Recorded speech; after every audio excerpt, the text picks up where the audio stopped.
અમદાવાદમાં સ્થાનિકોની વારે હવે એએમસી આવ્યું છે। એએમસી દ્વારા અલગથી વળતર ચૂકવવામાં આવશે।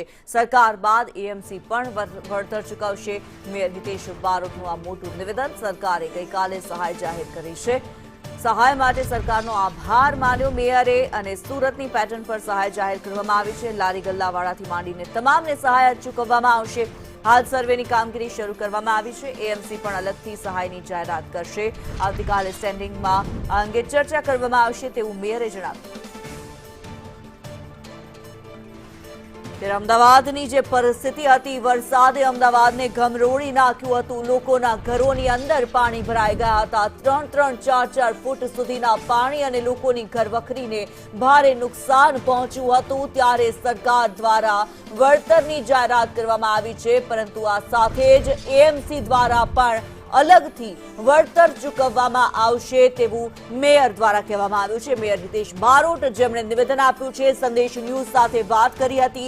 मेयरे जणाव्युं छे के सरकार बाद एएमसी पण वळतर चूकवशे અને સ્ટેન્ડિંગ કમિટીની જે બેઠક યોજાશે તેમાં આ વિશે ચર્ચા કરવામાં આવશે। સરકારે ગઈકાલે સહાય જાહેર કરી, તેના માટે મેયરે સરકારનો આભાર માન્યો।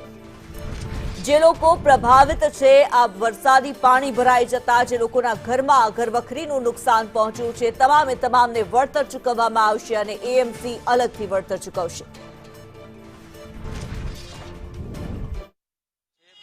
राज्य सरकार द्वारा करवामां आवी छे। मेयर हितेश बारोट छे तेनी साथे वात करीशुं। हितेशभाई, शुं कहेशो? राज्य सरकारे सहायनी जाहेरात करी छे, कई रीते सर्वेनी कामगीरी જે પ્રમાણે અમદાવાદ શહેરમાં ભારે વરસાદ પડ્યો અને તેના કારણે અનેક જગ્યાઓ ઉપર નુકસાન જે થયું હતું ને તેને લઈ અને સહાયની જાહેરાત છે તે રાજ્ય સરકાર દ્વારા કરવામાં આવી છે। મેયર હિતેશ બારોટ છે તેની સાથે વાત કરીશું। હિતેશભાઈ, શું કહેશો? રાજ્ય સરકારે સહાયની જાહેરાત કરી છે, કઈ રીતે સર્વેની કામગીરી થશે ને ક્યાં સુધીમાં સહાય પૂરી પાડવામાં આવશે? જે રીતે રાજ્ય સરકારે સુરતના ધોરણે માન્ય મુખ્યમંત્રીની ઉદારતા ડેપ્યુટી સીએમ દ્વારા ગઈકાલે જે જાહેરાત કરવામાં આવી જીતુભાઈ વાઘાણી દ્વારા અમદાવાદ શહેર માટે સુરતની પેટર્નથી સહાય આપવામાં આવશે રાજ્ય સરકાર મારફતે। અને રાજ્ય સરકારનું આ વાક્ય પ્રજાજનો માટે ખૂબ આશીર્વાદ રૂપે છે કે જે નાના મોટા બિઝનેસમેન, નાના પરિવાર લારીથી લઈ દરેક લોકોને કામમાં આવશે। જે પરિવારના ઘરોની અંદર નુકસાન થયું છે એને પણ સહાયરૂપ મળશે।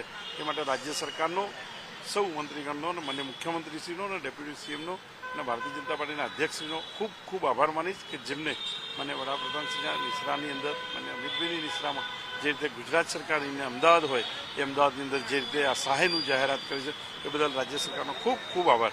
હિતેશભાઈ, પણ સર્વેની કામગીરી છે કઈ રીતે કરવામાં આવશે? કારણ કે એમાં છૂટક જે લારી ગલ્લાવાળા છે એને પણ સહાયની જાહેરાત કરી છે।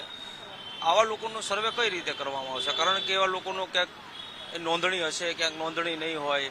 આવા સંજોગોમાં કઈ પ્રકારે આ સર્વેની કામગીરી થશે? રાજ્ય સરકારે તલાટીઓ મારફતે પણ ઘરમાં સર્વે કરવાનું ચાલુ કર્યું છે અને આ જાહેરાત કરી છે। એ અનુસંધાને રાજ્ય સરકાર જ નિર્ણય કરશે અને આવનાર દિવસમાં આ જ વિષય સાથે મહાનગર પણ એ દિશામાં આગળ વધી રહ્યું છે। આપણે કીધું કે મહાનગર એ દિશામાં આગળ વધી રહ્યું છે, એટલે કોર્પોરેશન સહાય જાહેરાત કરે અલગથી, એવું બની શકે? 100% બની શકે। અમારી ત્યાં પણ એ વાતની ચાલી રહી છે। કોર્પોરેશન પણ આ વિષયમાં આગળ વધશે। આવતીકાલે સ્ટેન્ડિંગની અંદર આનો નિર્ણય કરવામાં માન્ય કમિશનરશ્રી અને અમારા ટેક્સનો જે વિભાગ છે એમની સાથે ચર્ચા કરી રહ્યા છીએ અને દરેક ચર્ચાના અંતે રાજ્ય સરકારે જે જાહેરાત કરી છે એ પ્રમાણે આપણે કામ કરવાની આશા રાખીએ છીએ। તો જે પ્રમાણે મેયર હિતેશ બારોટ છે તે કહી રહ્યા છે કે સરકાર દ્વારા જે જાહેરાત કરવામાં આવી છે ને સર્વેની કામગીરી છે તે આરંભવામાં આવી છે ને આવતીકાલે સ્ટેન્ડિંગ કમિટી જે મળશે ને તેમાં પણ કોર્પોરેશન અલગથી સહાય જાહેર કરશે। કેમેરામેન કુંતલ મહેતા સાથે કશ્યપ જોશી, સંદેશ ન્યૂઝ, અમદાવાદ।